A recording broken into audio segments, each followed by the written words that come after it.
ஏகாதசி விரதம் என்பது இந்து சமயத்தில் அமாவாசை மற்றும் பௌர்ணமிக்கு அடுத்து வரும் 11வது நாளில் கடைபிடிக்கப்படும் ஒரு விரதமாகும்.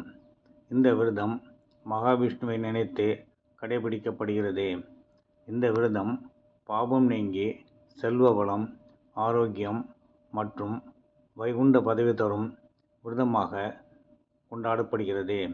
ஏகாதசி அன்று முழுமையாகவோ அல்லது பகுதியாகவோ உணவின்றி விஷ்ணுவை வழிபடுவதே இதன் சிறப்பு. மாதத்திற்கு 2 திதி வீதம், ஒரு வருடத்திற்கு 24 அல்லது 25 ஏகாதசிகள் வரும். ஏகாதசி தோன்றிய வரலாறு: ஜங்காசுரன் மற்றும் அவரது மகன் மருவாசுரன் என்னும் அரக்கர்களை அழிக்க விஷ்ணு பகவான் உடலிலிருந்து ஒரு பெண் சக்தி தோன்றியது.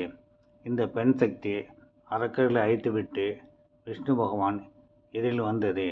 இந்த பெண் சக்தியை ஏகாதசி என்று பெயர் சூட்டி வாழ்த்திய விஷ்ணு பகவான், நீ தோன்றிய இந்த நாளில் யார் என்னை நினைத்து விரதம் இருக்கிறார்களோ அவர்களுக்கு நீ துணையாயிருந்து அவர்களின் வாழ்க்கையில் சகல நன்மைகளையும் அருள வேண்டுமென்று ஆசி கூறி ஏகாதசியை தன்னுடன் ஐக்கியப்படுத்தி கொண்டார் விஷ்ணு பகவான்.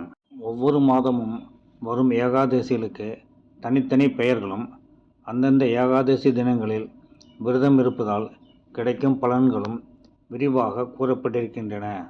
சித்திரை மாத வளர்பிறை ஏகாதசியை காமதா ஏகாதசி என்றும், தேய்பிரையில் வரும் ஏகாதசியை பாபமோகினி ஏகாதசி என்றும் அழைக்கப்படுகிறது.